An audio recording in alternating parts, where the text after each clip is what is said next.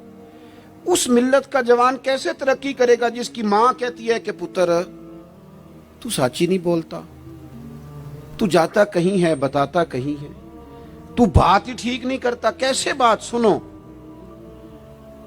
نبی پاک صلی اللہ تعالی علیہ وسلم نے جب مختلف جگہوں پہ تبلیغ دین کے پیغامات بھیجے تو ہرقل بادشاہ کو بھی حضور نے پیغام دیا۔ وہ بڑا سیانہ آدمی تھا، سمجھدار تھا، معاملہ فہم تھا۔ اس نے کہا میں کوئی جذباتی فیصلہ نہیں کرتا، کچھ چیزوں کے حضور کے بارے میں کچھ چیزوں کے سوالات میرے ذہن میں ہیں۔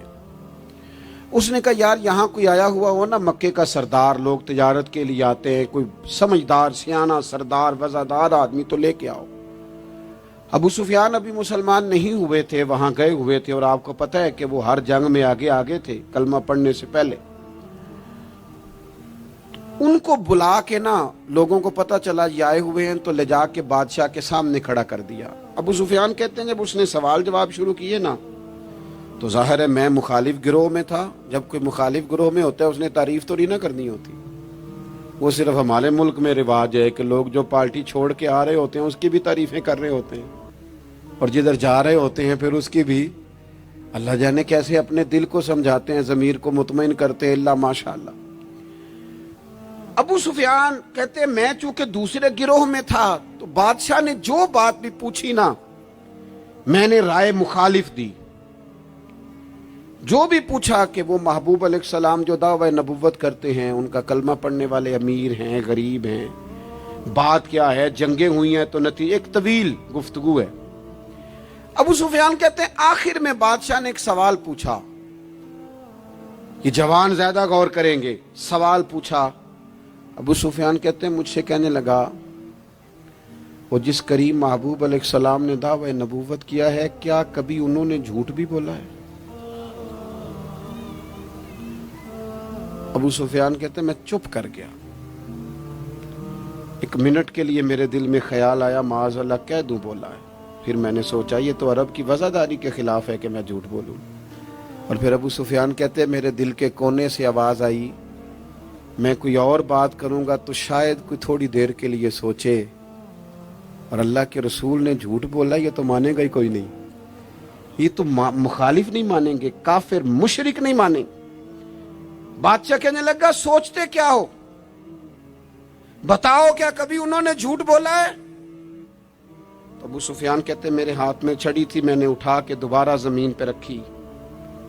میں نے کہا بادشاہ وہ رشتے میں میرے بھتیجے لگتے ہیں، میری ان سے مخالفت ہے، میں ان کے مقابل فوجیں تک لے کے آتا ہوں، وہ ہمارے بتوں کو برا کہتے ہیں، رائے کا اختلاف اپنی جگہ پر، لیکن وہ میرے سامنے پیدا ہوئے میرے بھتیجے ہیں، میں نے انہیں ماں کی گود میں بھی دیکھا ہے، دادا کے کندھوں پہ بھی دیکھا ہے، سیدہ خدیجہ کا دولہا بنے بھی دیکھا ہے، میں نے ان کی گود میں ان کی بیٹیوں کو کھیلتے بھی دیکھا ہے۔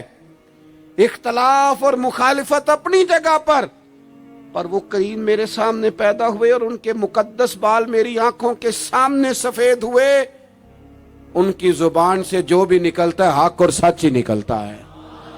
وہ اسیر دشمن کی چاہ میں بھی، مخالفوں کی نگاہ میں بھی وہ امی ہے، صادق ہے، معتبر ہے، میرا پیغمبر عظیم تر ہے، کبھی زبان سے جھوٹ نہیں نکلا۔ اللہ آپ کو جزا دے۔ سنیں جی، کچھ خطیب بغیر نعروں کے بھی تقریر کر لیتے ہیں یار، اونچی سبحان اللہ کے بغیر بھی کام چل جائے گا انشاءاللہ۔ آپ خالی سنتے جائیں نہ بھی سبحان اللہ کہیں پھر بھی گزارا، اثر کرے نہ کرے سن تو لے میری فریاد، اور نہیں ہے داد کا طالب یہ بندہ آزاد۔ میرے عزیز نبی پاک علیہ الصلوۃ والسلام نے سچ بولا۔ ابو سفیان کہتے ہیں ان کی زبان سے سوائے حق سچ کے کبھی کچھ نکلا؟ کریں نا تھوڑی پابندی ہم بھی سچ کی، کریں نا۔ اچھا ہم بولتے ہیں سچ، بہت سارے لوگ سچ بولتے ہیں،